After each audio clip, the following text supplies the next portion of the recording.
اللهم صل على سيدنا محمد وعلى آل سيدنا محمد. أعوذ بالله من الشيطان الرجيم. بسم الله الرحمن الرحيم. الحمد لله رب العالمين، والصلاة والسلام على سيد المرسلين وعلى آله وصحبه أجمعين. رب اشرح لي صدري ويسر لي أمري واحلل عقدة من لساني يفقه قولي. سبحانك لا علم لنا إلا ما علمتنا إنك أنت العليم الحكيم. ولا حول ولا قوة إلا بالله العلي العظيم. Kitab Fatih Faridah, muka surat 30, baris yang ke-7 daripada atas. Muka surat 30, baris ke-7 daripada atas. Qala al-muallifu rahimahullahu ta'ala wa nafa'ana bi'ulumihi amin. Ke-13, kalam sifatun ma'aniyun. Ke-13 daripada 13 sifat atas jalanan Imam Asy'ari. Ke-13 daripada 20 sifat atas jalanan Imam Maturidi yang wajib atas mukallaf mengetahui secara tafsil. 13 ataupun 20. Ini sifat yang ke-13, sifat kalam. Yang mana dalam kitab Fatih Faridah ni dia tidak ada sifat yang ke-14, tidak ada. Sifat yang ke-14-nya tidak ada.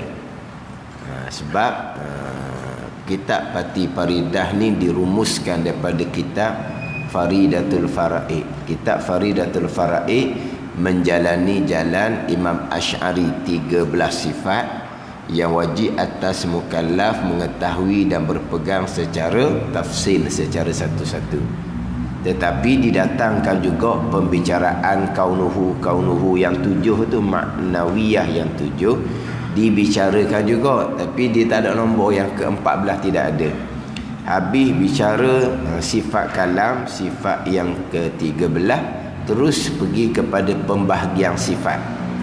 Sifat nafsiyah wujud, sifat salbiyah kidam sampai wahdaniyah, sifat ma'ani 7 kudrah sampai ke kalam, sifat maknawiyah 7 kaunuhu qadiran sampai kaunuhu mutakalliman. Barulah didatangkan kaunuhu di belakang sedikit. Jadi nak cari sifat yang ke-14 tak ada lah. Adapun dalam kitab Hidayatus Salikin tu, sifat yang ke-13 kalam, sifat yang ke-14 kaunuhu qadiran. Dia macam biasalah. Tapi dalam kitab Fatih Faridah didatangkan juga kaunuhu, bukan tidak didatangkan, tetapi dia tak ada lah yang ke-14 tu, tak ada. Dia berhenti setakat yang ke-13. Sebab Faridatul Fara'id dia menjalani jalan Imam Asy'ari yang wajib atas mukallaf mengetahui dan berpegang secara tafsil cukup 13. 13 sifat, 20 sifat ni memadai dah untuk kita mengenal Allah Subhanahu wa taala, untuk sah iman. Sifat 13 ataupun 20 ni sudah merangkumi asma Allah 99. Sudah merangkumi asma Allah, nama-nama Allah yang 99.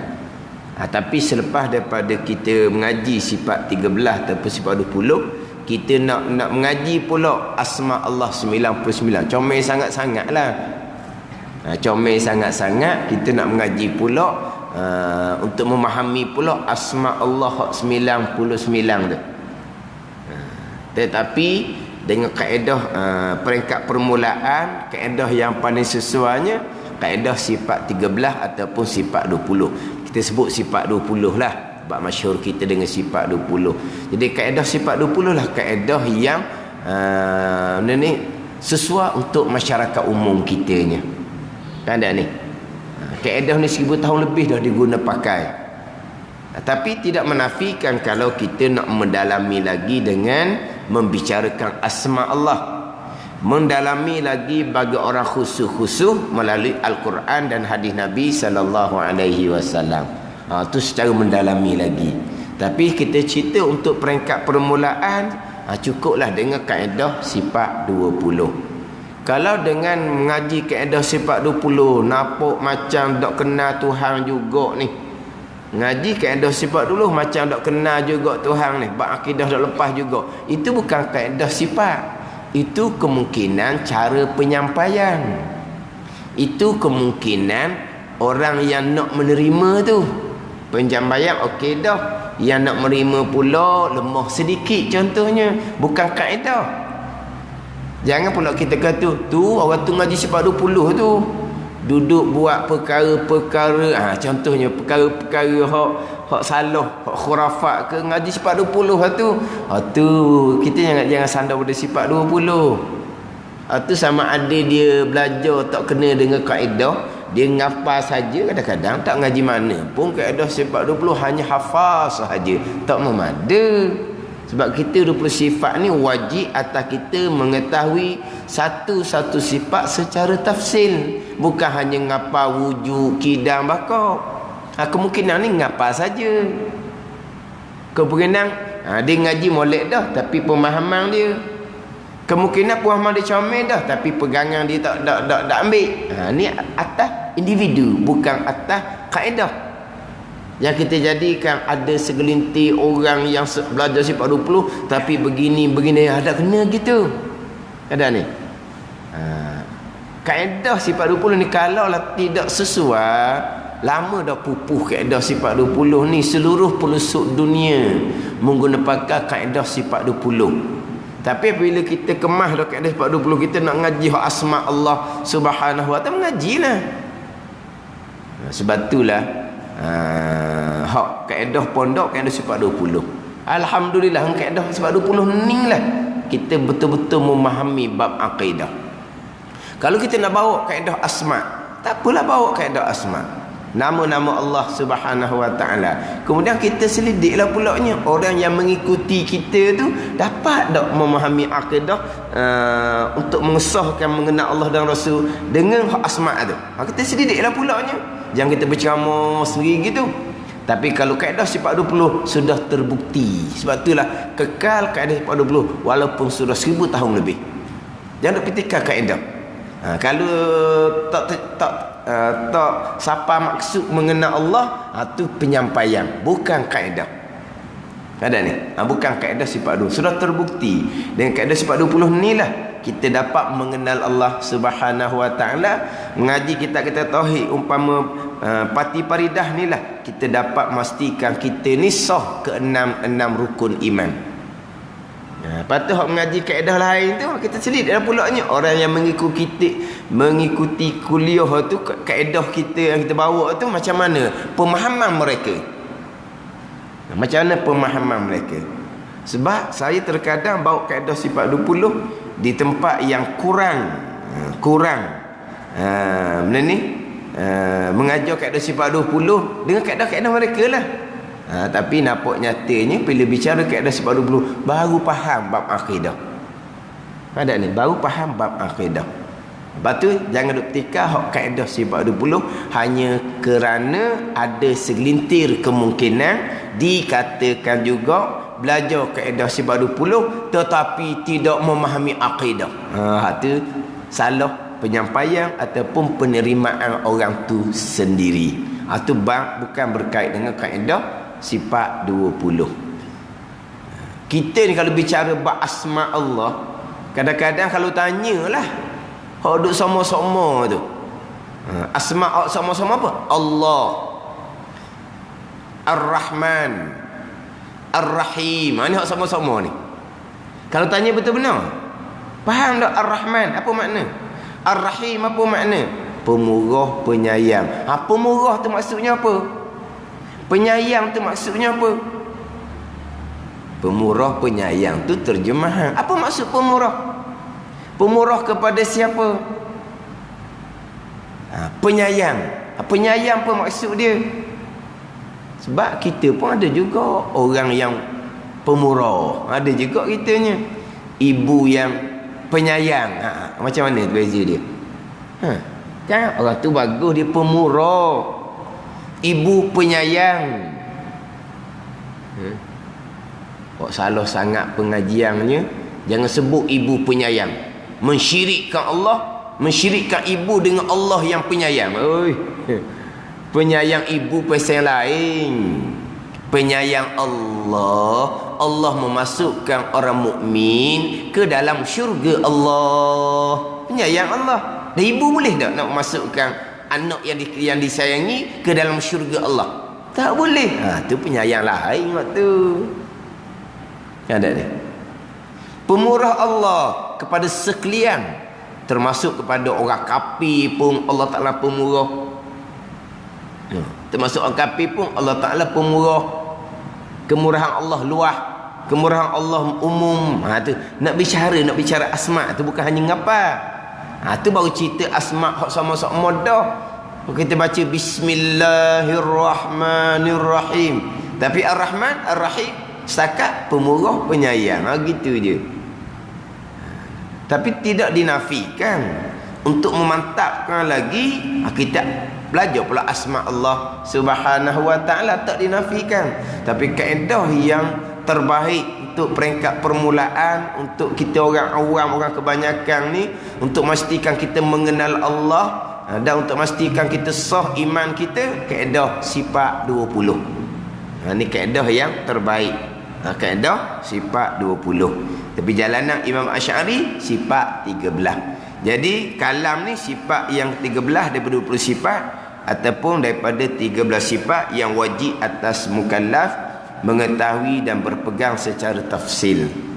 Berpegang secara ijmal, secara umum, kasar, ringkas, Allah bersifat dengan sifat kesempurnaan yang tidak terhingga banyaknya. Itu secara ijmal, secara umum. Hak kita wajib berpegang permulaan, boleh pergi pada sifat 20 ataupun sifat 13. Kemudian sifat kalam ni sifatun ma'aniyun, sifat yang dibangsakan kepada maknan, yang dinisbahkan kepada maknan. Makna ni perkara yang ada.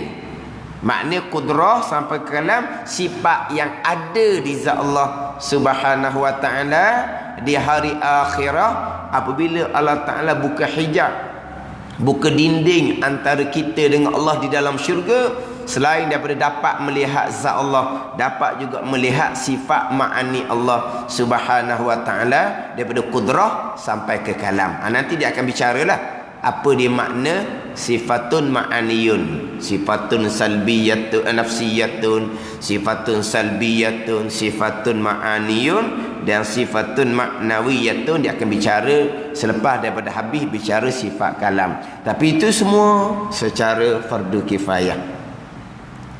Dan kita pun hak fardu kifayah ni kerana kitab ni datangkan juga, kita ceritalah juga.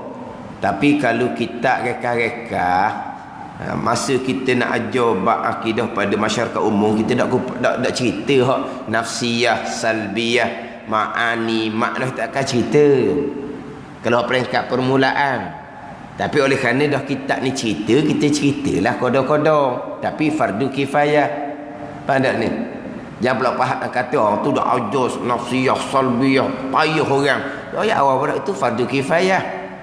Tapi memang tak dinafikan ada orang yang salah kaedah bawakan tu. Dia mengajar nafsiyah, salbiyah, ma'ani, maknawiyah, kena ingat molek.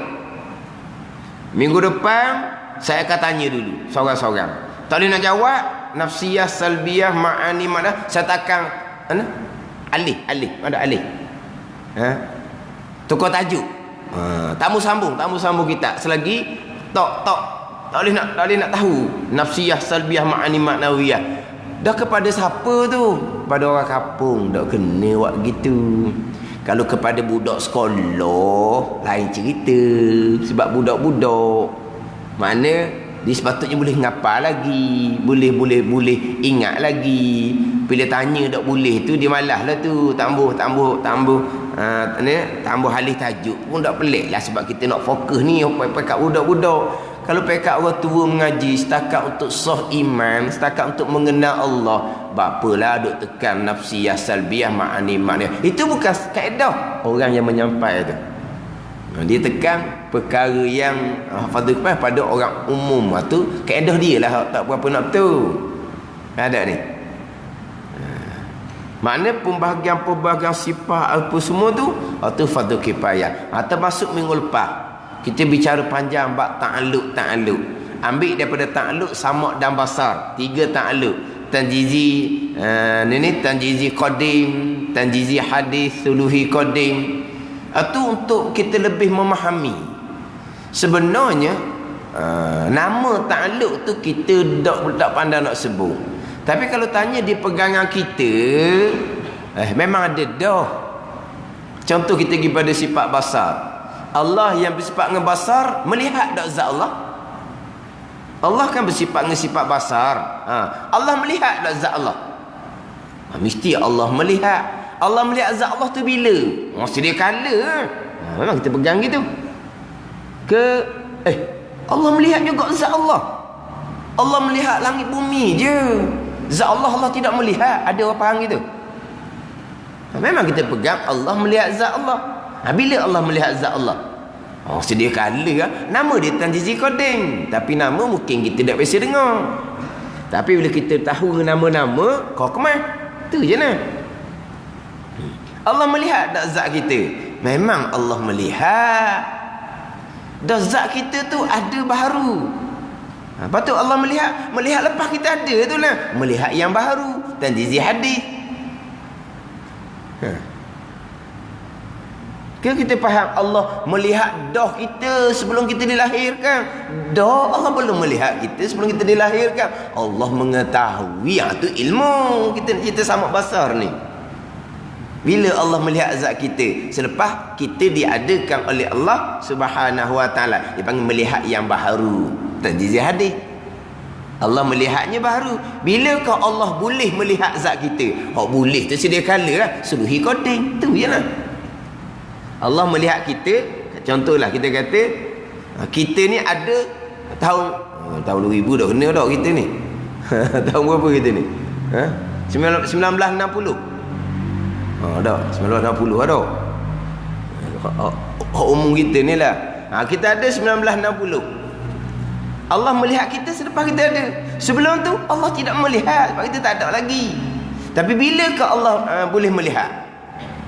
Sedia kala lah. Bukan kata Allah tak boleh melihat sebenarnya. Kita tu sebelum kita ada boleh, tapi boleh saja je lah. Sebab apa boleh? Dan Allah bersifat dengan sifat basar kan? Bolehlah melihat segala-gala. Tapi sebelum 1960 Allah melihat tak lagi kita? Belum lagi sebab kita belum diadakan oleh Allah. Boleh tu dipanggil suluhi qadim. 1960 kita diadakan. Mula daripada 1960 tu Allah melihat kita. Melihat tu bila? 1960. Dia panggil baharulah dak qadim. Tanjizi hadis. Tu je lah. Kalau kita undur pula kepada sifat ilmu contohnya. Allah mengetahui. Segala-gala. Bila Allah mengetahui sedia kala. Dia panggil tanjizi qadim bagi ilmu. Ada tak perkara yang Allah mengetahui baharu? Mustahil. Mana mungkin perkara Allah mengetahui baharu?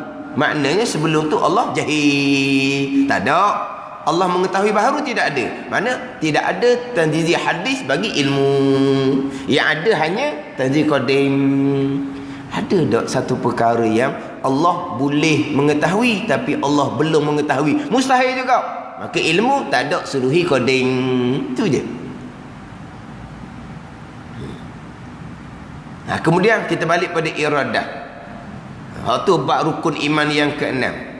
Allah mengqadakkan segala-gala pada sedia kala. Itu dia panggil mengqadakkan segala-gala tu tanjizi. Sedia kala qadim. Tanjizi qadim bagi iradah qada.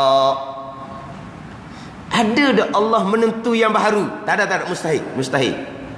Sebab ketentuan Allah muwafaqah dengan selaras dengan ilmu Allah. Kalau ketentuan Allah ni ada yang baru, bawa kepada ilmu Allah pun ilmu yang baru. Mustahil. Maka mustahil ada tanjizi hadis bagi iradah. Ketentuan Allah tapi baru. Mustahil. Ketentuan Allah sedia kala. Sebab ketentuan Allah muwafaqah, selaras, seiring dengan ilmu. Maka ilmu tanjizi qadim mengetahui sedia kala. Iradah pun tanjizi qadim menentukan sedia kala. Itu saja. Contohnya Allah menentukan kita berada di di Masjid Bukit Payung sekarang ni. Allah menentukan sedia kala. Tapi boleh tak Allah nak menentukan kita berada di tempat yang lain? Boleh. Suluhi qadim. Boleh lah. Tapi Allah tidak menentukan. Sebab apa? Nyata sekarang kita berada di Masjid Bukit Payung, nyatalah bahawa ketentuan azali. Tanjizi qadimnya Allah menentukan hari ni, pagi ni, waktu duha kita berada di Masjid Bukit Payung. Tapi Allah boleh tak pada azal nak menentukan kita berada di tempat lain pada masa ni, hari ni? Boleh.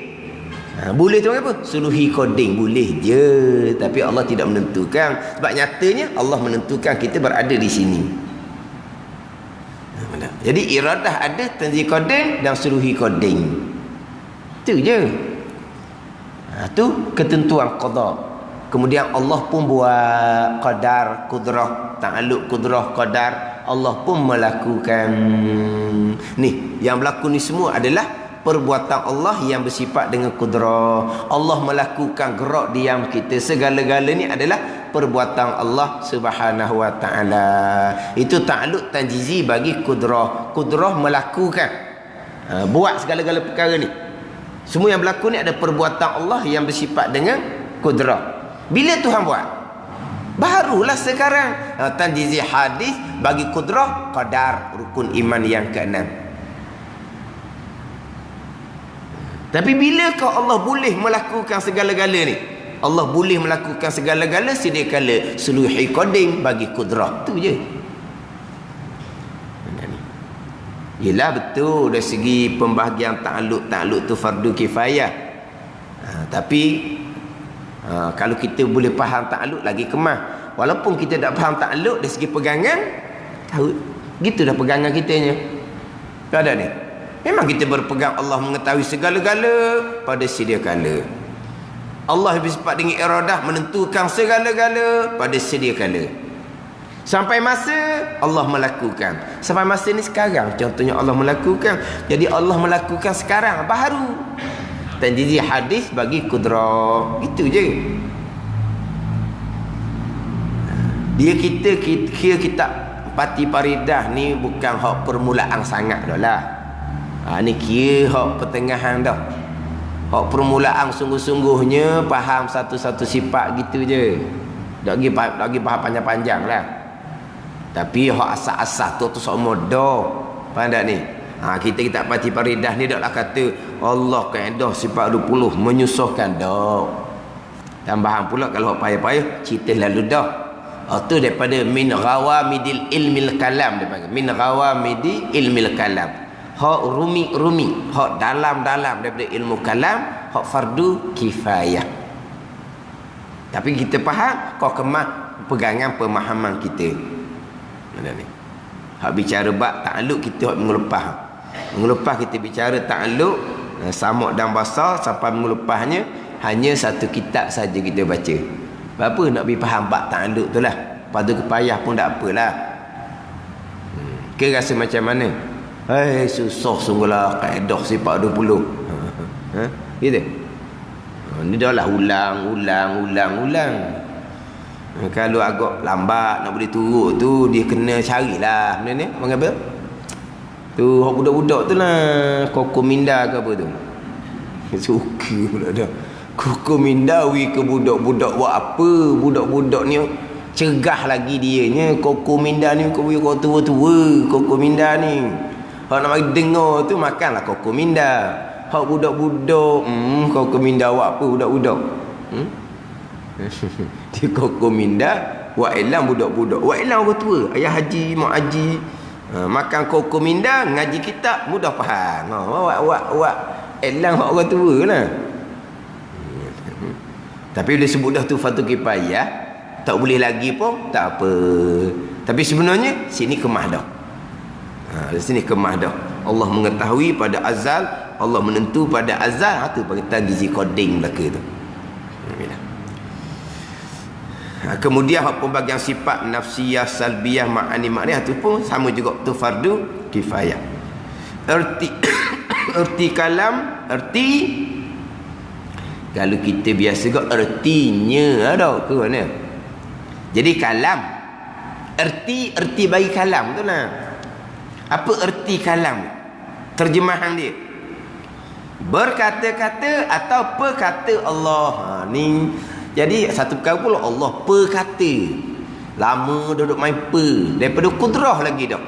Perkuasa, perkehendak, pengetahuan, perhidup, perdengar, perlihat. Ni perkata pula.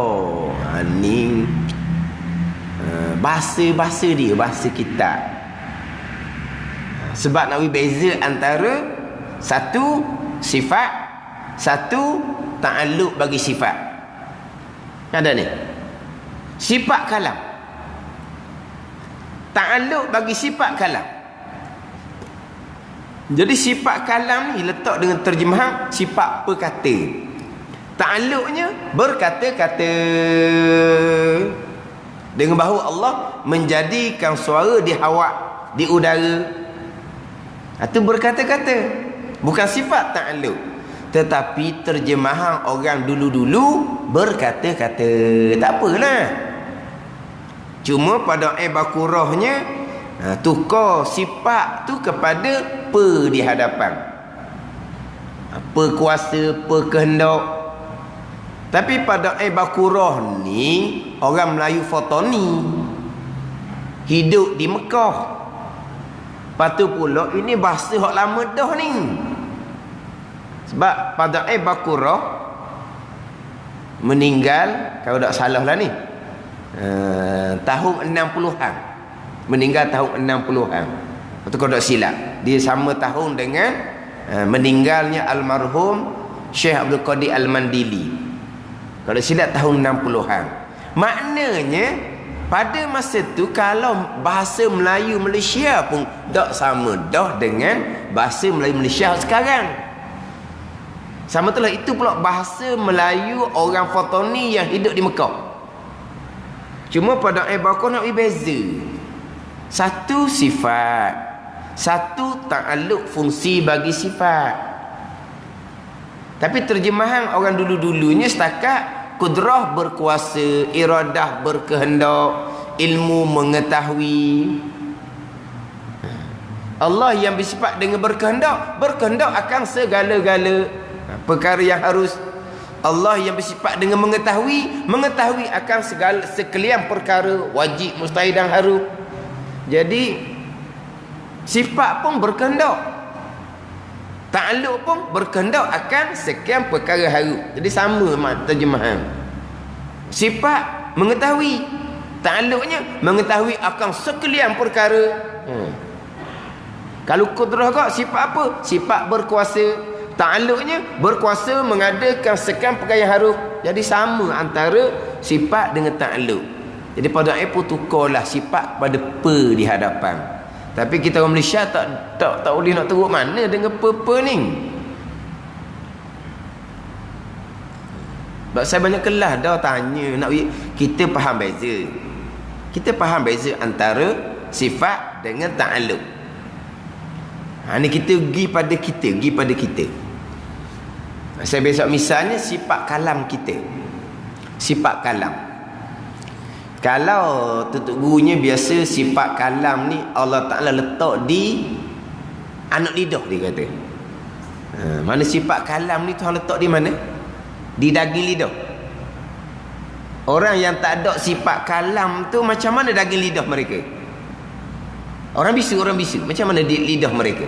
Pendek. Ada kata pendek, orang kata dah. Wallahu alam lah. Maknanya orang bisu ni Tuhan tidak jadikan sifat kalam di lidah. Kita ni Tuhan jadikan sifat kalam di lidah. Faham tak? Itu sifat yang Tuhan letak di lidah. Tuhan letak sifat penglihatan di biji mata. Tuhan letak sifat pendengaran di gegendang telinga. Kan gitu? Jadi Allah letak sifat kalam di anak lidah kita. Tapi walaupun Allah Ta'ala letak sifat kalam di anak lidah kita, mula daripada kita dilahirkan, ada sifat kalam, tetapi belum pandai guna lagi. Tak ada ta'aluk, tak ada guna lagi. Tak ada fungsi pun lagi. Sebab apa? Sebab belum boleh berkata-kata. Tapi sifat kalam ada ke tak? Ada. Bila boleh berkata-kata? Almost tahun. Barulah boleh berkata-kata. Kita boleh beza dah antara sifat kalam yang Tuhan letak di lidah dengan fungsi sifat kalam berkata-kata ta'aluk. Ta'aluk tu berkata-kata. Bila kau boleh berkata-kata? Almost tahun. Barulah boleh berkata-kata. Tetapi masa dilahirkan, ada tak sifat kalam? Ada. Bersifat dengan sifat kalam. Bayi ni, budak-budak kecil ni tidak bersifat dengan sifat bisu. Tapi ta'aluknya, fungsinya tak ada lagi, tak pandai nak guna. Bila pandai guna? Bila umur setahun, berfungsilah sifat kalam. Jadi boleh beza antara sifat kalam dengan ta'aluk sifat kalam yang Tuhan letak di lidah budak-budak. Jadi sifat kalam yang Tuhan letak di budak-budak kita panggil berkata-kata. Dah. Sebab berkata-kata tu ta'aluk. Bila berkata-kata? Umur setahun. Bila bersifat-sifat kalam? Daripada lahir. Ke kita letak macam mana? Budak masa lahir bersifat dengan sifat bisu. Gitu. Umur setahun barulah bersifat dengan kalam. Gitu. Dah. Budak ini dilahirkan bersifat dengan sifat kalam. Tidak bersifat dengan sifat bisu. Tetapi berkata-kata, ta'aluk. Tak ada lagi. Tak pandai lagi. Cuma setahun. Oh, tak boleh berkata-kata sampai ke sudah ni. Oh, nyatalah budak ni bisu. Baru kita nyata. Mana budak ni bisu bila? Mula daripada lahir. Tapi bagi kitanya tak nyata lagi lah. Nyata bila umur setahun ni. Kena bisu. Tidak bersifat dengan sifat kalam daripada lahir lagi. Tapi nyatanya kemudian. Tapi bisunya daripada lahir. Tapi kalau budak ni setahun, 2 tahun, 3 tahun, dia panggil apa? Berat mulut. Berat mulut ke berat apa? Adakah jenis budak yang kadang-kadang mak ayah dia kata, ai ke budak ni bisu ni Dah. Makna dengan umur dia tu patut boleh cakap dah. Tak boleh cakap lagi. Dia panggil berat mulut tau. Berat mulut ni orang tak malah cakap tau. Ke budak panggil berat mulut kau? Berat lidah. Hak je lambat boleh cakap. Berat mulut. Kan dia kan budak je ni. Dah. Maknanya kau bimbang dah takut bisu. Berat mulut. Mana umur 2 tahun 3 tahun. Boleh berkata-kata. Makna apa ni? Ada sifat kalam. Kita boleh beza antara sifat kalam dengan berkata-kata. Sifat kalam tu nak terjemah dengan apa? Berkata-kata tu ta'aluk. Tak ada sifat kalam bersifat dengan bisu. Kalaulah berkata-kata, lawang dia diam. Itu buat lawang dia berkata-kata. Macam sekarang. Tidak berkata-kata ramai-ramai ni. Bisu ke? Tidak, diam. Berkata-kata, lawang dia diam. Sifat kalam, lawang dia bisu. Sekarang ni kita nak bicara sifat. Jadi sifat kalam letak makna apa? Kok bahasa Melayu. Sifat berkata-kata. Bila ada sifat berkata-kata, maka budak ni pun boleh berkata-kata. Gitu. Kemudian di hadapan tu pula sifat kalam tidak berhuruf dan tidak bersuara. Allah pula dah. Sifat kalam tidak berhuruf dan tidak bersuara. Di hadapan dia akan cerita. Kita kadang-kadang payah nak faham. Tidak berhuruf, tidak bersuara. Memanglah sifat kalam tidak berhuruf dan tidak bersuara. Sifat kalam kita pun tidak berhuruf dan tidak bersuara. Tu hak tu duk dengar. Tu apabila berkata-kata keluarlah suara. Tu bila berkata-kata, diri sifat kalam ada tak huruf, ada tak suara? Kalau sifat kalam ada suara, dengar habis ni bunyi. Tak ada bunyi pun sifat kalam. Ni sifat kalam Allah letak di lidah ni. Ada suara tak? Tak ada. Ada huruf. Kalau kata lidah tu luka ke, keluar huruf? Tak ada. Memang sifat kalam tidak berhuruf, tidak bersuara. Apabila kita berkata-kata, keluarlah suara, Tuhan jadikan di udara. Sifat ada huruf, ada suara. Sifat tak ada. Sifat kalam kita pun tak ada huruf suara. Sifat tak ada. Sifat kalam kita tak ada huruf, tak ada suara. Kita berkata-kata, berkata-kata keluarlah perkataan. Perkataan tu berhuruf dan bersuara.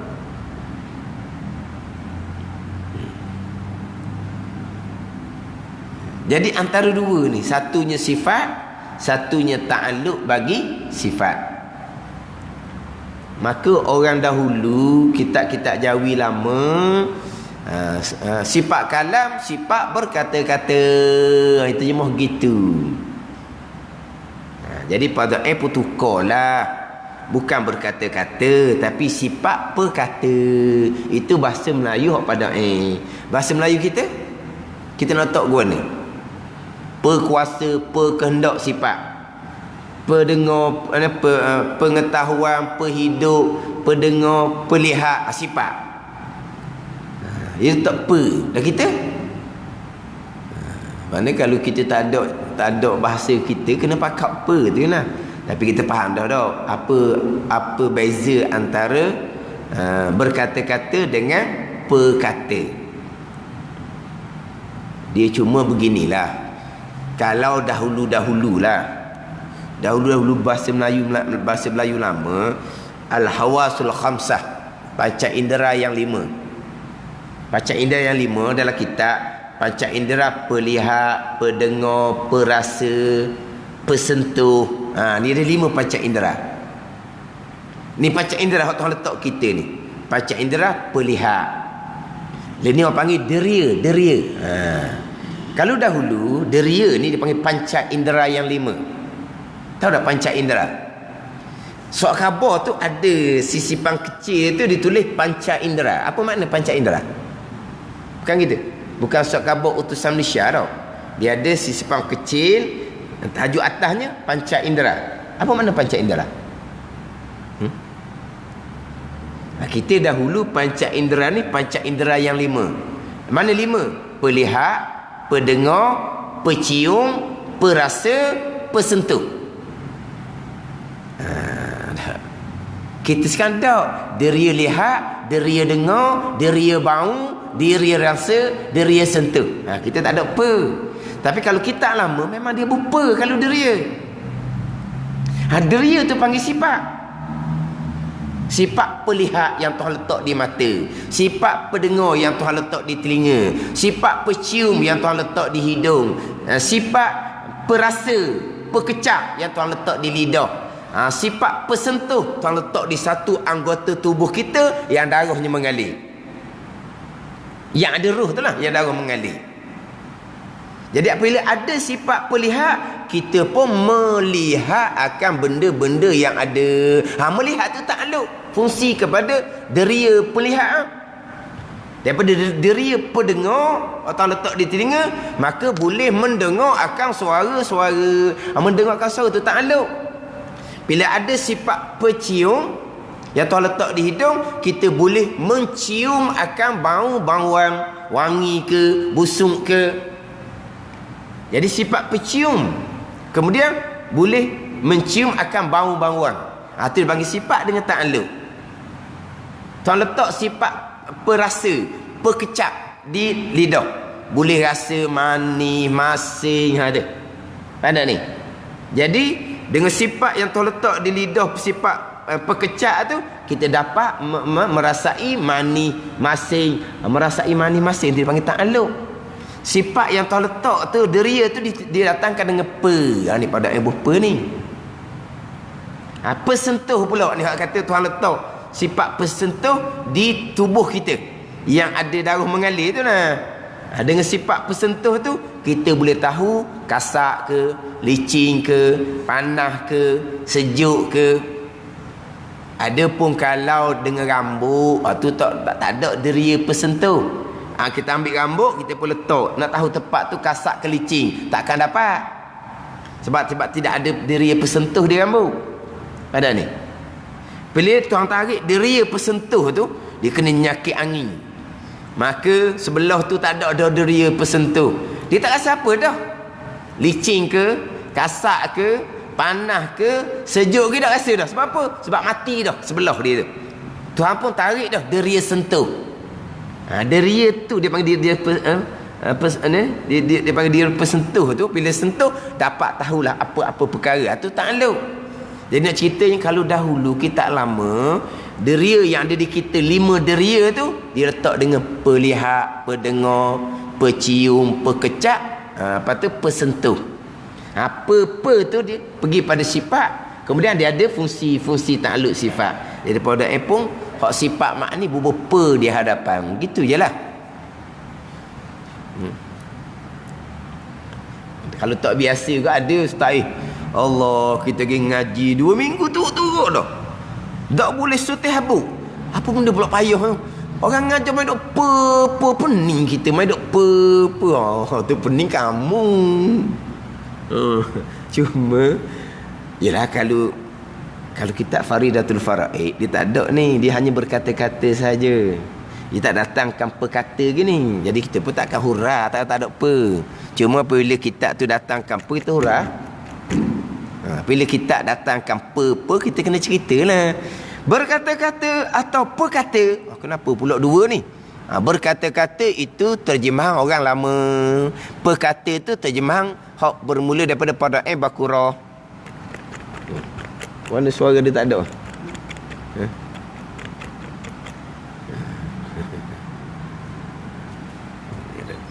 Macam mana kita dengar per tu?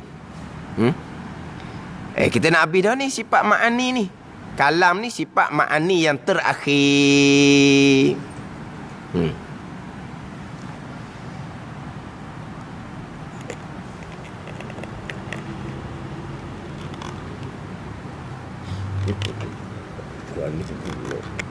Kalau baca tak ada ajing mana ni?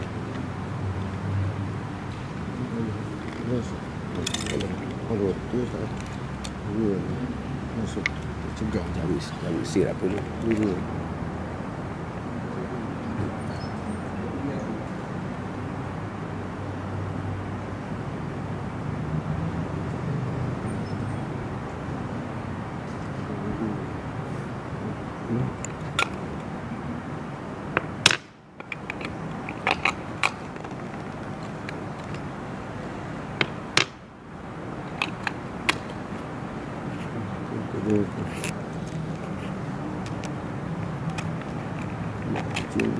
membaca dia.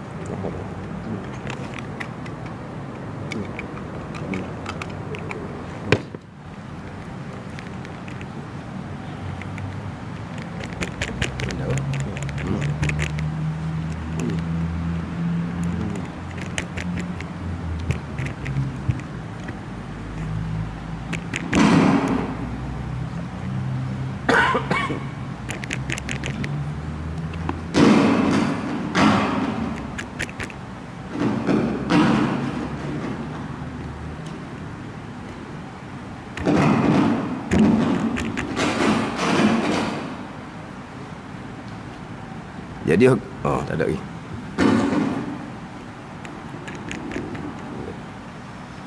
Jadi kita sekarang ni sifat kalam ni, sifat makni yang terakhir dah ni. Habis dah bicara pe tu. Jadi kita pe ni 7 sifat dah.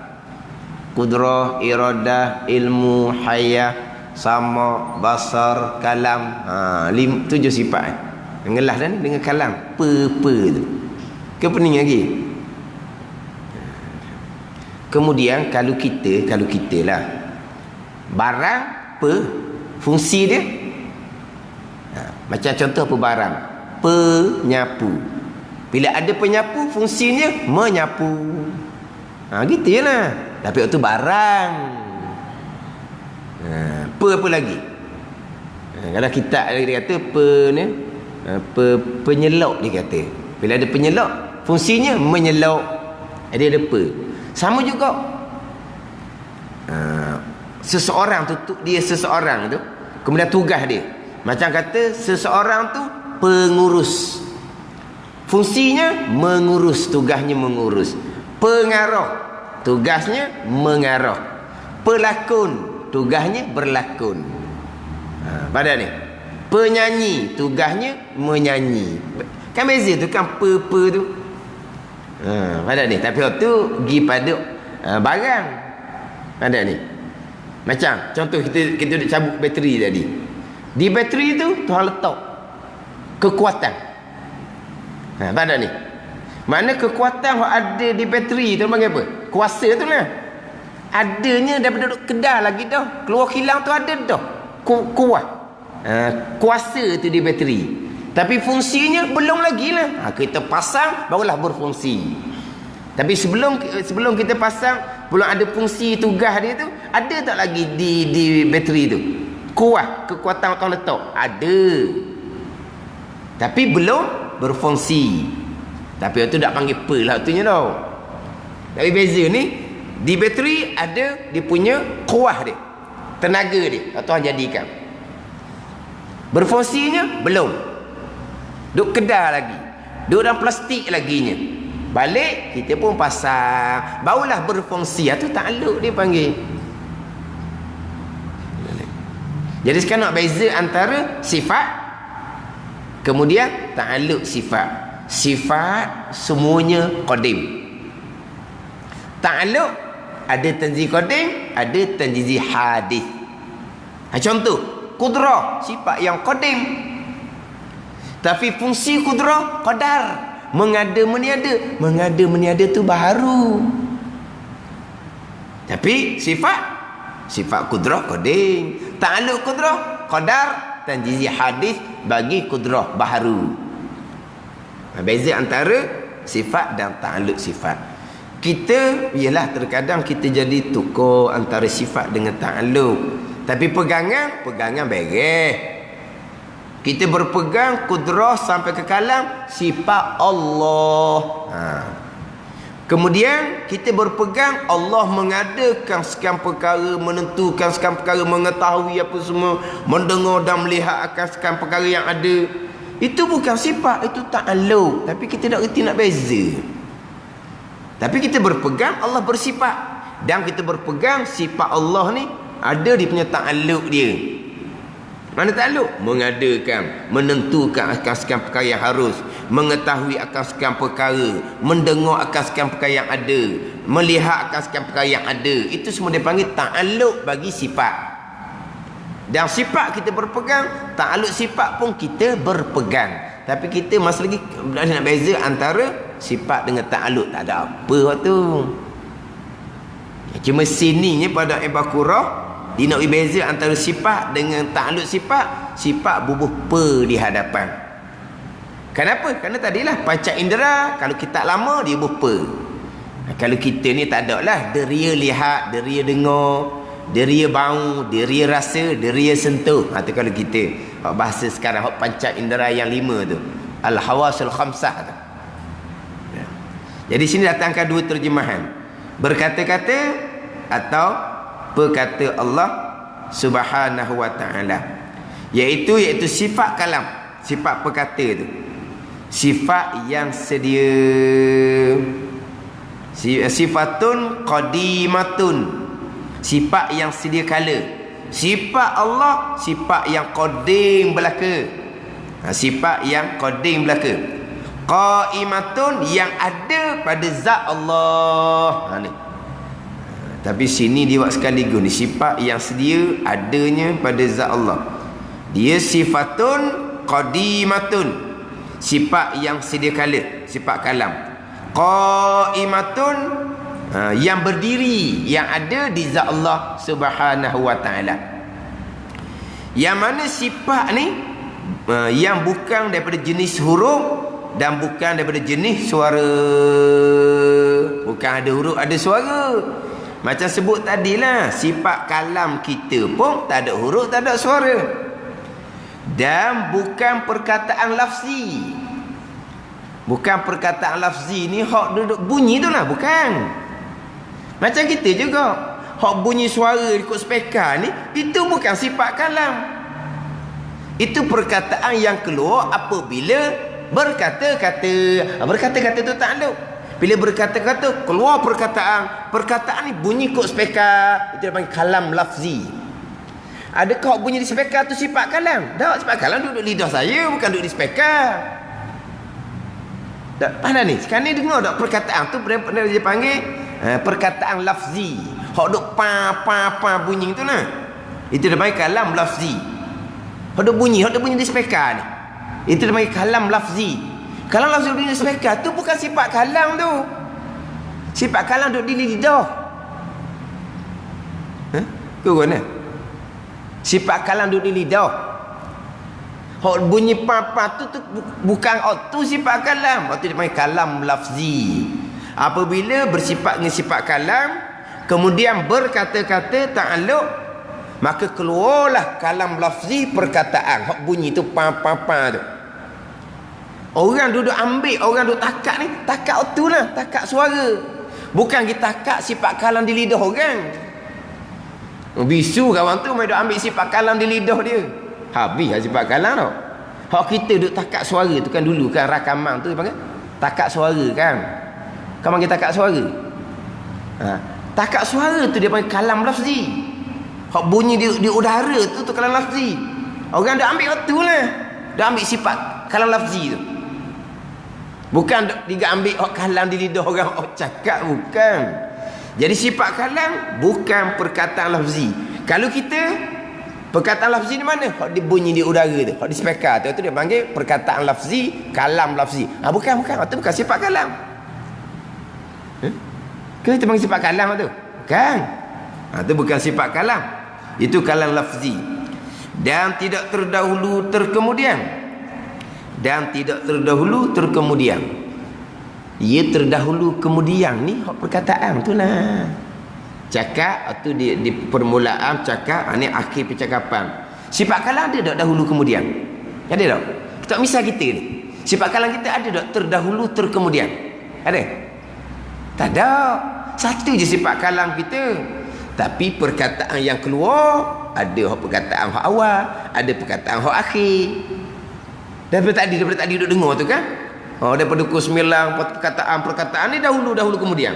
Ni dahulu ni kemudian. Itu kalam lafzi perkataan. Ada pun sifat kalam yang di lidah ni tak ada dahulu, tak ada kemudian. Satu sifat kalam tak ada dahulu, tak ada kemudian. Tak ada faham? Kita buat misal dengan sifat kalam kita sendiri. Sifat kalam ada di lidah ni tidak berhuruf, tidak bersuara, betul? Kan ada huruf suara di lidah ni. Bukan perkataan lafzi hak bunyi tu perkataan hak di udara hak Tuhan jadikan. Tapi mari daripada berkata, mari daripada kita berkata-kata, kerana di lidah ada sifat kalam Tuhan letak. Jadi hak bunyi di udara tu itu bukan sifat kalam. Itu perkataan dipanggil kalam lafzi. Itu bukan sifat kalam. Kemudian sifat kalam ada di lidah ni ada dahulu ada kemudian? Tak ada. Satu je sifat kalam. Tapi perkataan yang keluar tu ada hak terdahulu, ada hak terkemudian. Sifat tak ada.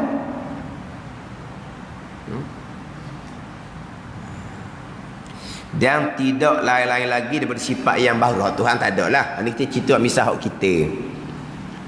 Jadi di sini macam mana pula dengan Al-Quran kalamullah.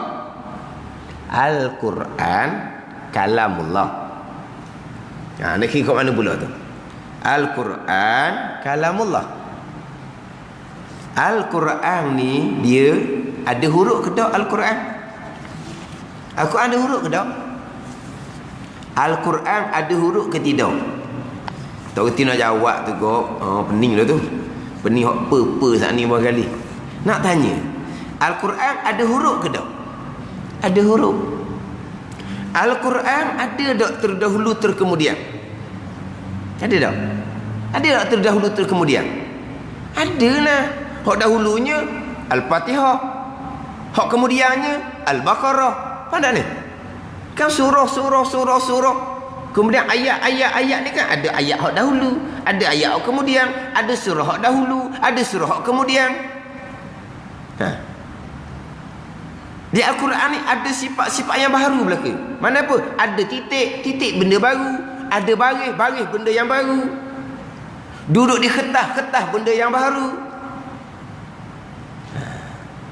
Tapi kita panggil Al-Quran kalamullah. Dia kena faham pula situ. Hak kita bicara ni sifat kalam di zat Allah Subhanahu wa taala yang qadim. Al-Quran tu kalam lafzi yang berhuruf. Bila kita baca keluar suara, yang ada dahulu, yang ada kemudian, yang ada titik, yang ada baris. Itu baharu. Al-Quran kalamullah tu baharu, hakiki dia. Cerita dalam majlis ilmu. Luar dari majlis ilmu haram kita kata Al-Quran kalamullah tu baharu. Wajib kita kata qadim. Kok mana pula waktunya? Ni kadang-kadang benda sebenar tapi tak boleh kata. Malaikat kita duduk jelas dalam majlis ilmu boleh kita beritahu. Sebenar. Macam kita bicara dahulu. Perkara jahat sebenarnya qada qadar. Tapi boleh kita dah bercakap luar gitu. Jangan, haram. Perkara jahat kamu lah apa kata qada qadar. Tapi sebenar qada qadar, haram kamu kata qada qadar. Melainkan majlis ilmu sahaja. Tengok. Mana ni?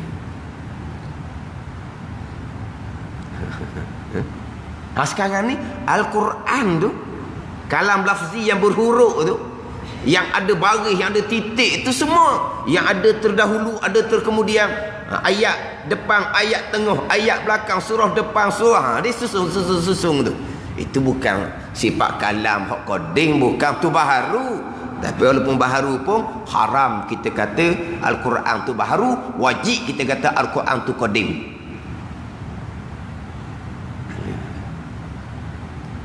Kita nak kata Al-Quran tu qadim, sedia kala kertas tu baru beli, berkilat lagi qadim. Ada ni Quran ada dalam ada dalam mari tu ada. Qadim, wajib kita kata qadim. Bila qadim makna bukan makhluk Allah. Dia kalau qadim bukan makhluk lah. Maka wajib kita kata Al-Quran bukan makhluk Allah sebab Al-Quran qadim. Sebab apa pula gitu? Sebab sebut kata kalam Allah, sebut kata Al-Quran. Hak di zat Allah pun kalam, hak di zat Allah pun Al-Quran. Hak baharu depan kita ni pun kalam Allah. Hak Quran depan kita ni dipanggil Al-Quran. Jadi hak di Tuhan pun kalam juga. Hak ni pun kalam juga. Hak di Tuhan Quran, hak ni pun Quran juga. Hak di Tuhan qadim, hak di depan kita ni baharu. Ada ni. Kalau kita kata hak depan kita ni baharu, mula-mula kita boleh bezakanlah. Hak depan kita ni baru, hak di Tuhan tu kalam yang qadim tu. Kalamullah ni hak depan kita ni baharu. Mula-mula bolehlah kita bahagikan kalau kita orang hak kemah. Tapi kalau duk sebut kata Al-Quran kalamullah baharu, Al-Quran kalamullah baharu, akhir dia naik hak di zat Allah. Kalam Allah, hak di zat Allah tu, Quran di zat Allah tu baharu juga. Kapirlah jadinya. Jadi nak jaga takut jadi kesamaran, dicampur dengan hak di zat Tuhan tu, maka depan kita ni pun wajib kata qadim juga walaupun hakikinya baharu.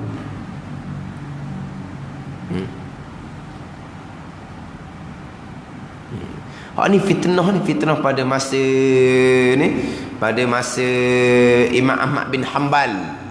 Masa tu Mu'tazilah menguasai kerajaan. Mu'tazilah menguasai kerajaan. Jadi kerajaan memaksa supaya kata Al-Quran ni baharu, Al-Quran ni makhluk Allah. Kalau Al-Quran dengan makna lafaz yang kita baca ni memang makhluk Allah sungguh. Tapi tak boleh nak kata jugalah makhluk Allah. Sebab apa? Sebab Al-Quran dengan makna kalam yang ada di zat Allah, itu bukan makhluk, itu qadim. Tapi Al-Quran dengan makna hak lafaz yang kita baca ni memang baru. Tapi diharamkan kata baru. Takut tukar dengan Al-Quran hak kalam Allah yang qadim tu. Tapi kerajaan yang dipengaruhi oleh Mu'tazilah, dia memaksa juga. Kena kata Al-Quran adalah baharu. Al-Quran adalah makhluk Allah. Hakikinya betul. Sebab hak dah depan kita ni. Tapi sebab apa Imam Ahmad mempertahankan? Tidak. Al-Quran qadim, bukan makhluk Allah. Sebab dia takut bertukar dengan hak di zat Allah Subhanahu wa ta'ala.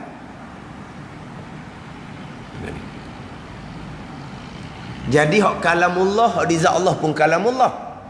Hak depan kita ni pun hak dalam buku ni, dalam Al-Quran depan kita ni pun kalamullah. Hak di Allah ni panggil Quran juga. Hak depan mata kita panggil Quran juga. Tapi hak di Allah qadim, hak depan kita ni baru. Betul lah sekarang ni kita bolehlah bezakan.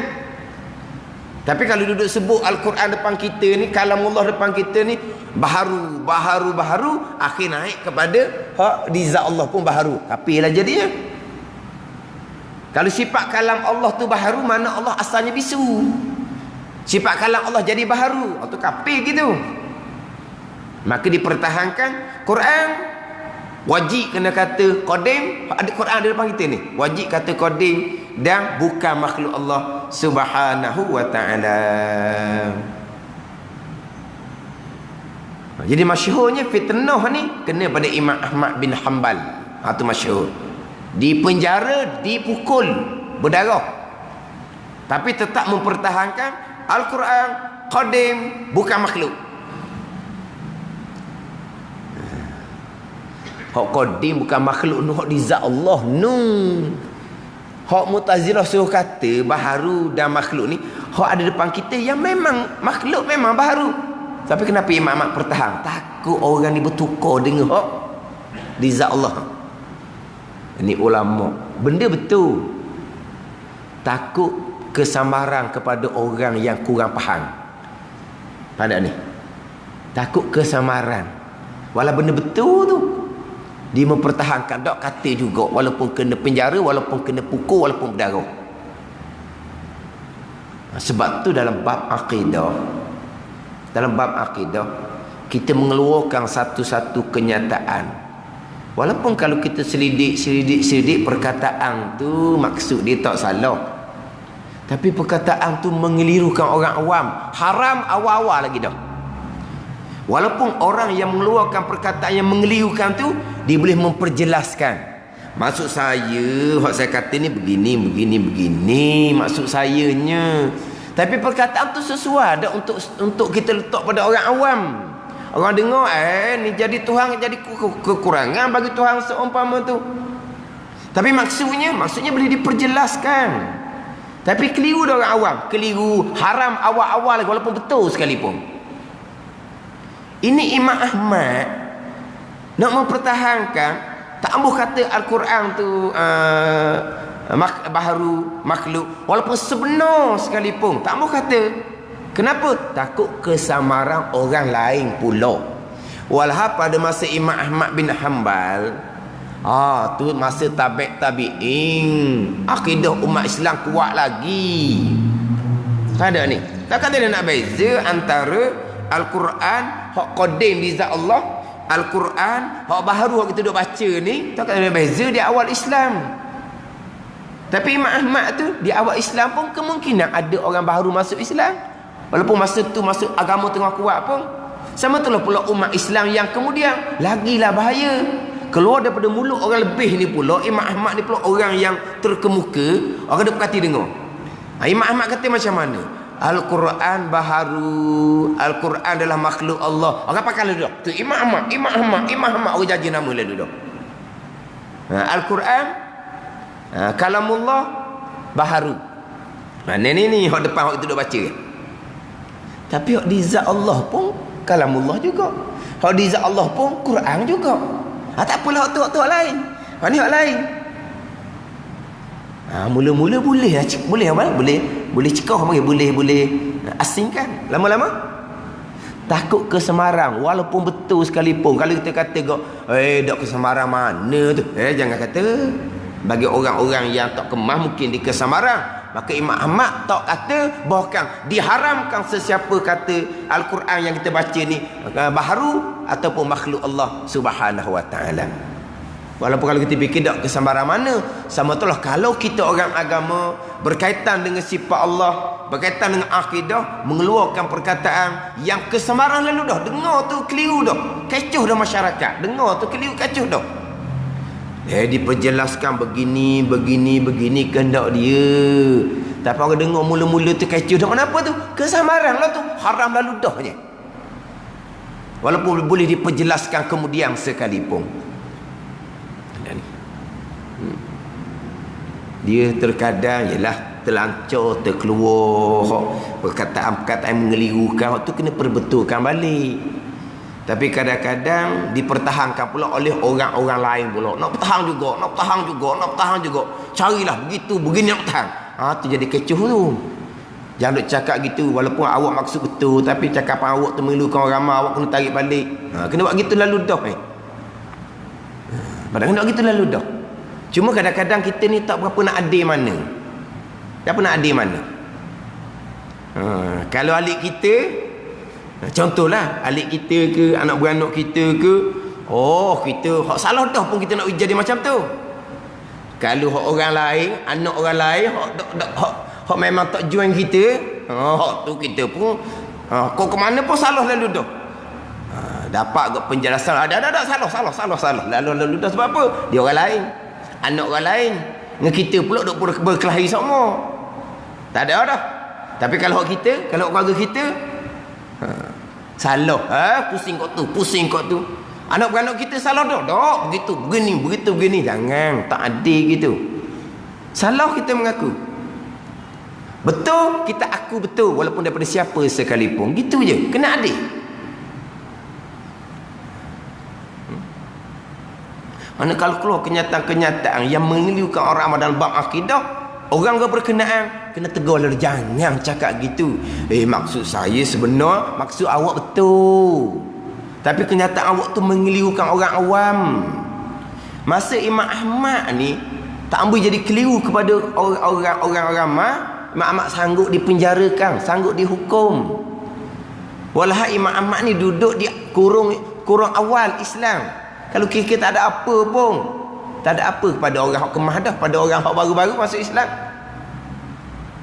Menjaganya ulama-ulama kita. Walaupun betul sekalipun, jangan keliru orang, keliru. Al-Quran, hak mana hak kata baharu tu? Hak mana hak kata makhluk Allah tu? Al-Quran yang kita duk baca, itulah hak ada dalam buku tu, hak ada dalam kitab tu. Tapi di zat Allah ni kalam juga, Quran juga. Yelah hak ni coding. Hak ni hak baru. Boleh bagi tapi lama-lama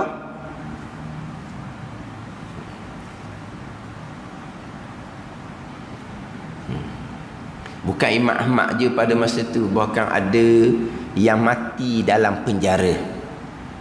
Ada yang kerana fitnah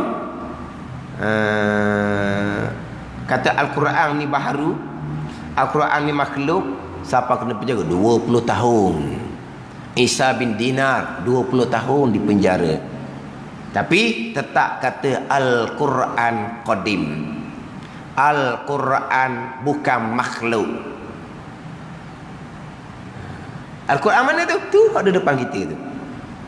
Sebenar kedok koding.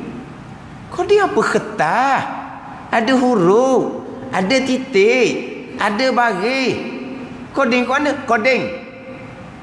Bila koding bukan makhluk. Betul, bukan makhluk. Bukan makhluk warna tu Tuhan berjadikan kertas tu kan. Tak. Koding. Bukan makhluk. 20 tahun kena penjara. Hak kisah Imam Bukhari rahimahullah. Sama juga. Imam Bukhari pun lari Imam Bukhari berdoa, Allahumma qbidni ilaika ghair maftun. Ya Allah, ambilkan aku kepada engkau dan kerana tidak kena fitnah. Imam Bukhari berdoa 4 hari lepas Imam Bukhari berdoa, Imam Bukhari pun dimatikan oleh Allah Subhanahu wa taala. Sebab apa? Sebab orang nak ambil daripada mulut Imam Bukhari, nak suruh kata Quran tu baharu, nak suruh kata Quran tu makhluk. Sebab apa? Sebab mulut Imam Bukhari ni mulut yang mana diikuti oleh orang ramai. Ada ni. Masa tu khalifah Islam, tapi dipengaruhi oleh ulama-ulama Mu'tazilah pada masa tu. Tapi sebenarnya hak Quran kita baca ni qadim ke baharu? Tak payah tanyalah hak tu. Hak qadim ni hak zat Allah, yang tidak berhuruf, yang tidak bersuara, yang bukan perkataan lafzi, yang tidak ada dahulu, tidak ada kemudian, dan tidak ada sifat-sifat yang baharu. Ni hak di kitab ni, di Quran ni kok ada huruf, baca keluar bunyi, ada susun, ada dahulu, ada kemudian, ada titik, ada baris. Semua tu sifat baharu belaka tu. Maka baharulah, bukan qadim. Hakiki dia cerita dalam majlis ilmu. Kat luar jangan. Maknanya kalau Quran tu hak lama dah, buruk dah, cabut kulit dah. Quran hak kita baru beli ni, hak dalam kertas lagi ni, hak tu pun qadim, hak tu hak baru tu pun qadim. Apa ni qadim kat mana? Wajib kata qadim, haram kata baharu. Tapi kita tak pernah kata tau. Tak ada, tak mikir pun. Kalau kau tanya, jawab mana? Dia pun ambil Quran. Satunya Quran hak cabut kulit dah, hak lama. Hak nak acu dah tu. Ambil Quran hak baru beli. Ni. Dua-dua ni. Hak lama dengan hak baru ni. Quran ni qadim ke hadis? Kita pun pening. Qadim ke mana pula? Hak buruk ni pun baharu ni hadis. Tambah tu baru beli ni, barulah haram. Wajib kata qadim. Kalau qadim bukan makhluk, memang bukan makhluk. Hakikinya sebenar baharu. Bila baharu memang makhluk. Baharu tak ada yang bukan makhluk Allah. Semua makhluk Allah ada. Kan? Cuma kita tak perasan je dah. Sebab kita pun tak pernah cakap, orang pun tak pernah tanya. Macam mana agak? Kalau kerajaan tu mengarahkan orang mengajar, kena sebut belaka Al-Quran, hak dalam tulisan tu kena kata makhluk, kena kata baharu. Kalau tidak kena tangkap. Macam mana kamu? Memanglah kita boleh pelepah. Dan memanglah hak tu baharu sungguh. Hak qadim tu di zat Allah nu. Tak boleh. Walaupun kalau kita boleh nak lari tu pun tak boleh. Tetap wajib kena kata Quran tu qadim, bukan makhluk Allah Subhanahu wa taala. Ada. Tapi nak ambil pengajaran mana situ tu? Macam saya sebut tadilah. Orang agama dalam bab hukum hakam agama, terutama dalam bab akidah, jangan keluar kenyataan-kenyataan yang mengelirukan. Mana kalau kita terkeluar satu perkataan, tiba-tiba kecoh orang awam. Mana apa tu? Keliru dah tu. Kita kena tarik balik. Walaupun maksud kita sebenar sekalipun. Walaupun maksud kita tu boleh diperjelaskan sekalipun. Tapi bila timbul je kacau, makna sudah mengelirukan orang. Kita wajib tarik balik. Haram kita mengeluarkan kenyataan, terutama dalam bab akidah, yang mengelirukan kepada orang awam. Tambahan pula kita tu menjadi ikutan orang ramai. Jaga molek. Hak berlakunya orang yang keluar perkataan yang melirukan tidak tarik balik, dipertahankan pula oleh orang-orang lain. Maksud dia begini, tak ada, suruh tarik balik. Walaupun maksud dia boleh cerita sekalipun.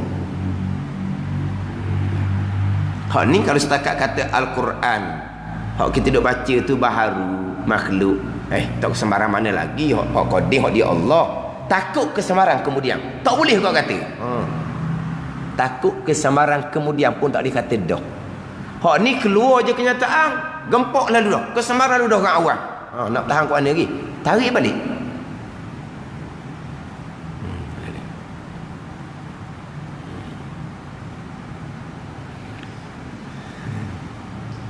Jadi kalamullah hak qadim di zat Allah. Kalamullah hak kita baca ni baharu.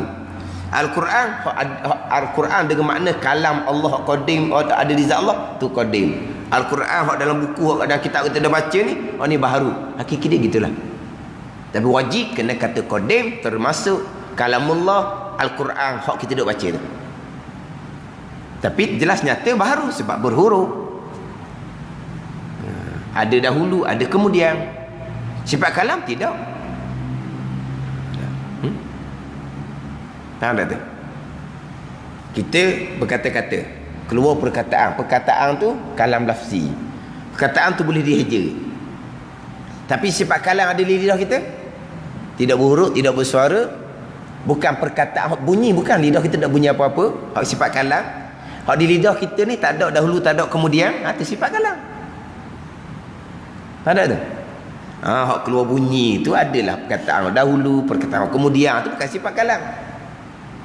Bukan sifat kalam atau letak di lidah lah. Nak dah kita misal kita biar kita boleh beza antara sifat dengan kalam lafzi, perkataan apa semua tu. Sifat mana? Hak Tuhan letak di lidah kita. Tapi kita sebut ni Tuhan letak di lidah kita. Pegang kita tetap dah. Kekuatan yang Tuhan letak di tubuh kita, kudrah. Sifat kalam yang Tuhan letak di lidah kita. Deria lihat yang Tuhan letak di mata. Deria dengar yang Tuhan letak di telinga. Deria bau yang Tuhan letak di hidung. Deria rasa yang Tuhan letak di lidah. Deria sentuh yang Tuhan letak di tubuh kita. Itu semua makhluk Allah tak bekas sama sekali. Itu tetap dah tu. Kita boleh bergerak, perbuatan Allah. Mata kita boleh nampak, perbuatan Allah. Telinga kita boleh dengar, perbuatan Allah. Kita boleh berbau, wangi ke busuk, perbuatan Allah. Kita boleh rasa manis ke masin ke lidah, perbuatan Allah. Kulit tubuh kita boleh rasa licin ke kasar, perbuatan Allah. Apa yang Tuhan letak di tubuh kita ni makhluk tak bekas sama sekali. Cuma kita cakap gitulah, bila kita ada tenaga maka kita boleh buat kerja. Bila kita ada deria penglihatan, kita boleh melihat. Kita letak kepada kita boleh bekerja, boleh bergerak kerana tenaga yang Tuhan letak di kita. Itu cakap je sebab pegangan kitanya ni tenaga ada di kita ni kudrah makhluk tak bekas. Yang menggerakkan tubuh badan kita tetap qadar perbuatan Allah Subhanahu wa taala. Dengar, lihat, nampak, dengar, bau, rasa apa semua tu adalah perbuatan Allah Subhanahu wa taala. Termasuk juga kita sebut Tuhan letak sifat kalam di lidah kita. Bila Tuhan letak sifat kalam di lidah kita, umur setahun 2 tahun, maka boleh berkata-kata. Bila berkata-kata keluar bunyi. Adakah sifat kalam di lidah bekas? Dah. Boleh berkata-kata, boleh bergerak mulut, boleh bergerak lidah, perbuatan Allah. Bunyi suara lepas bergerak mulut lidah, perbuatan Allah. Atau pegangan kita lah. Kuat bunyi sekarang ni, perbuatan Allah, bukan perbuatan speaker. Atau pegangan kita. Segala-galanya adalah qadar perbuatan Allah Subhanahu wa taala yang bersifat dengan kudrah. Minggu lepas ta'alluq sekitab. Kitab kedua tak sempat nak baca. Minggu ni mula dengan permulaannya. Lepas tu masuk pula kepada sifat kalam hak qadim. Quran dengan makna sifat kalam Allah yang qadim. Lepas tu dengan hak yang baharu ada di kita ni. Jadi sekitab lah depan di kita ni. Banyak ada tajuk-tajuk yang kita tak boleh nak berhenti. Pakai straight je lah, gitu je lah.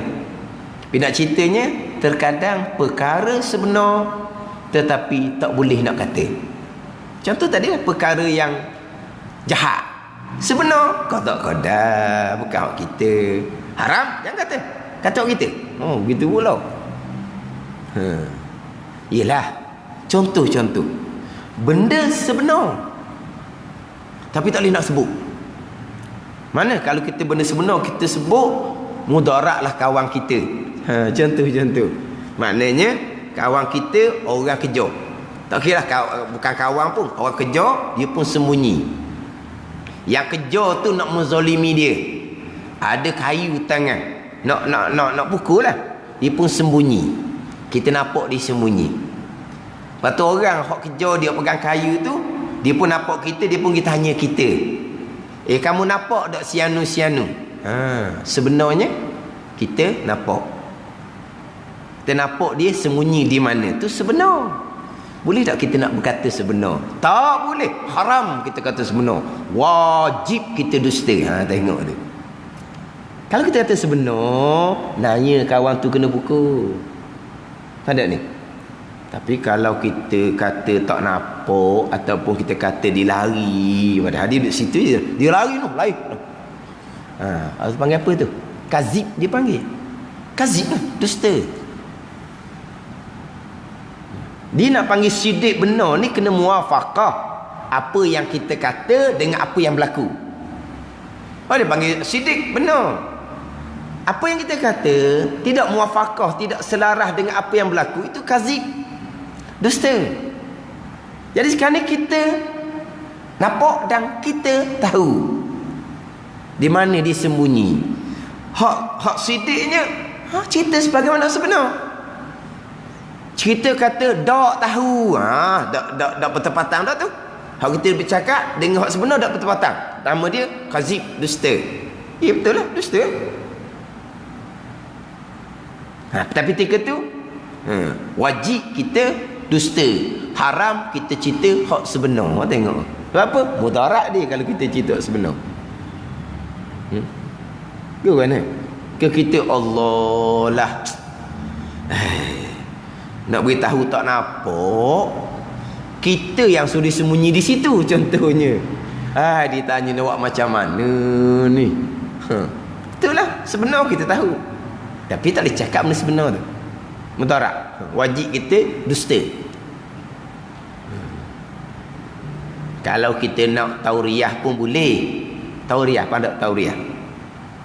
Tauriah ni dengan bahawa kita alih punggung kita duduk sini.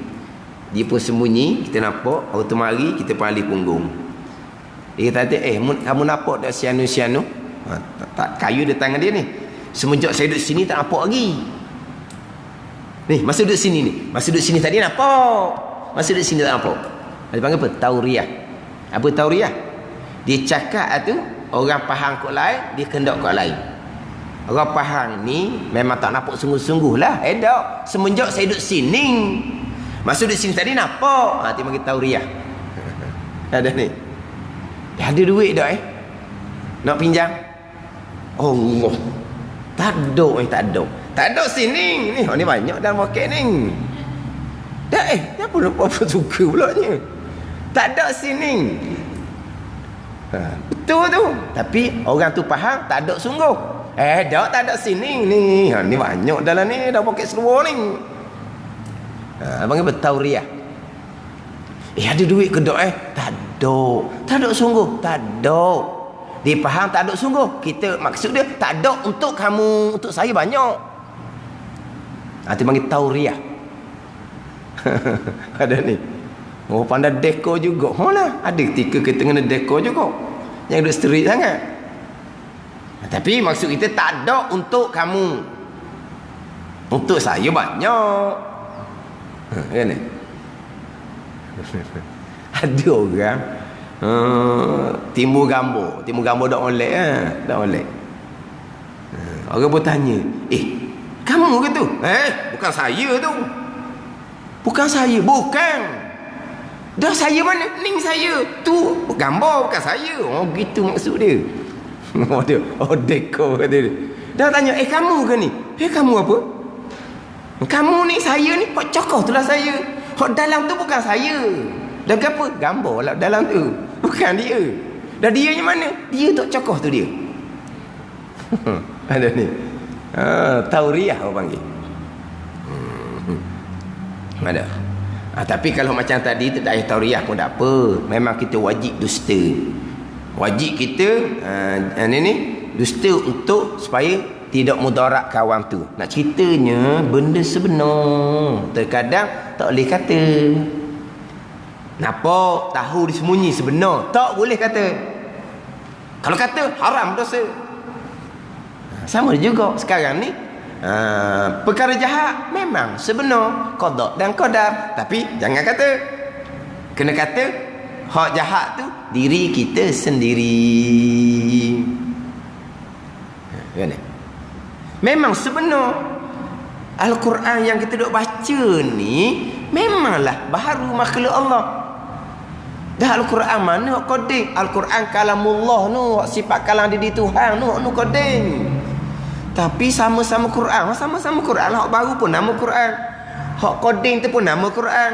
Hak baharu pun panggil kalamullah. Hak koding pun panggil kalamullah. Oh, jadi takut tukar, maka hak baharu ni pun wajib kena kata kodim. Bila kodim kau bukan makhluk, wajib kena kata bukan makhluk. Walaupun hakikinya Al-Quran yang kita duk baca ni adalah baharu. Bila baharu, pastilah makhluk Allah Subhanahu wa ta'ala. Hanya boleh cerita di dalam majlis ilmu sahaja. Yang kita duk bicara ni hak sifat kalam di zat Allah. Tidak berhuruf, tidak bersuara, bukan perkataan hak lafzi bunyi itu bukan, dan tidak terdahulu, tidak terkemudian, tak ada susunan, dan tidak lain-lain lagi daripada sifat yang baharu. Jadi misalnya dengan sifat kalam kita, sifat kalam hak di lidah ni tidak berhuruf, tidak bersuara, bukan perkataan lafzi hak bunyi itu hak di speaker tu bukan. Dan sifat kalam di lidah kita ni tidak terdahulu, tidak terkemudian, dia hanya satu sifat kalam. Bila keluar perkataan yang kita bercakap, bunyi. Bila keluar perkataan kita cakap, ada dahulu, ada kemudian. Itu bukan sifat kalam yang Allah letak di lidah kita. Itu pergi kepada kalam masdari dan juga kalam lafzi. Itu bila bicara panjang pula ceritanya. Kalau sifat kalam ni sebenarnya bicara dia agak panjang. Dan di sifat kalam ni juga di antara tempat yang tergelincir. Sebab itulah ilmu tauhid, terkadang di antara nama ilmu tauhid adalah ilmu kalam. Ilmu tauhid, ilmu usuluddin, dia ada 8 nama. Dia ada ilmul kalam. Tapi kita jangan dengarlah ilmul kalam. Kenapa ilmu tauhid, ilmu usul dipanggil ilmul kalam? Sebab ilmu kalam ni dia agak panjang pembicaraan. Kemudian di pembicaraan kalam ni lah yang timbulnya hak tergelincir. Jadi nama ilmu diletak nama ilmul kalam. Dan dengan kalam menunjuk perkara yang wajib. Menunjuk tu dilalah. Ingat tak? Takluk kalam, takluk dilalah. Dan dengan kalam menunjuk perkara yang wajib. Seperti Anallahu la ilaha illa ana. Tengok molek dalam tu. Tengok molek. Dia ada tak pembetulan di awal kitab kita dahulu? Tak ada. Dia tak ada. Sebab kita di awal kitab dahulu dia ada pembetulan. Yang mana sebelum baca Pati Paridah ni disuruh baiki. Tapi ni tak ada di pembetulan tu. Pembetulan apa? Ayat Qurannya Anallahu la ilaha illa ana. Bukan huwa. Tu baiki lalu lah. Baiki lalu. Dia ayat Al-Quran kalau tersilap wajib kita baiki. Sekarang ni ayat Al-Qurannya Anallahu la ilaha illa ana. Erti aku Allah, Tuhan kata tiada Tuhan melainkan aku. Jadi ayatnya Anallahu la ilaha illa ana. Ke macam mana hak cetakan baru tu? La ilaha illa ana ke la ilaha illa huwa? Huwa. Huwa tu kau. Ana. Wajib tu kau. Bak salah. Anallahu la ilaha illa ana fa'budni wa aqimis salata li zikri. Itu ayat Al-Quran. Anallahu la ilaha illa ana fa'budni wa aqimis salata li zikri. Itu ayat Al-Quran. Jadi huwa tu wa kurungan tukar situ ana. Anallahu la ilaha illa ana.